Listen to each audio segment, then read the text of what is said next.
আমি আমার অবস্থান থেকে যদি চিন্তা করি, আমার এক পাশে 1981 সালের একটি জানাজা, একই সাথে আমার এক পাশে 2025 সালের 31 ডিসেম্বরের একটি জানাজা, আর আমার আরেক পাশে 2024 সালের 5ই আগস্টের একটি ঘটনা। কাজে আমার মনে হয় এটি শুধু বোধহয় আমার একার জন্য নয়, যারা আমার দলের নেতা কর্মী সদস্য এবং সামগ্রিকভাবে পুরা দেশের মানুষের সামনে বোধহয় এই দুটি উদাহরণ বোধহয় সবচাইতে বাদ বিবেচনা করার জন্য সবচাইতে ভালো উদাহরণ, যে আসলে 5ই আগস্টে ফিরে যাওয়ার কোনোই কারণ নেই আমাদের।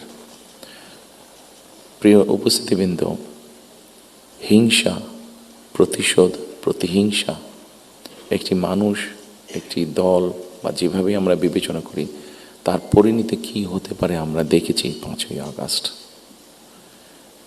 এবং আমি সেজন্যই সকলকে অনুরোধ করব, দলমত নির্বিশেষে আমাদের মধ্যে মত পার্থক্য থাকবে, কিন্তু আমরা যদি চেষ্টা করি তাহলে সেই মত পার্থক্যের মধ্যে রেখে আলোচনার মাধ্যমে সেটি অনেক সমস্যার সমাধান হয়তো আমরা বের করে আনতে সক্ষম হব। কিন্তু কোনোভাবেই সেটি যাতে মত বিভেদের পর্যায়ে চলে না যায়। মত বিভেদ হলে জাতিকে বিভক্ত করে ফেললে কি হতে পারে আমরা দেখেছি। আজকে সেই জন্যই অনেকের মুখে অনেক হতাশার কথা আমরা শুনি, কিন্তু তারপরেও আসার কথা হচ্ছে যে তাদের কাছে ভবিষ্যতের চিন্তাও আছে, ভবিষ্যতের পরিকল্পনা আছে। এখানে একজন বক্তা বলেছেন, পানির কথা বলেছেন, ওনার সাথে আমার কিছুদিন আগে কথা ছিল, ওনার সামনে আমি আরও বিষয় তুলে ধরেছি। আমার দেশে ফিরে আসার পরে আমি যে কবার আমার বাইরে যাওয়ার একটু বেশি সুযোগ হয়েছে, আমি সাভারে গিয়েছিলাম, আরও কয়েকটি জায়গায় গিয়েছিলাম। আমার কাছে মনে হয়েছে নতুন প্রজন্ম একটি গাইডেন্স চাইছে, নতুন প্রজন্ম একটি আশা দেখতে চাইছে। শুধু নতুন প্রজন্ম না, আমার কাছে মনে হয়েছে প্রত্যেকটি প্রজন্মই মনে হয় কিছু একটি গাইডেন্স চাইছে।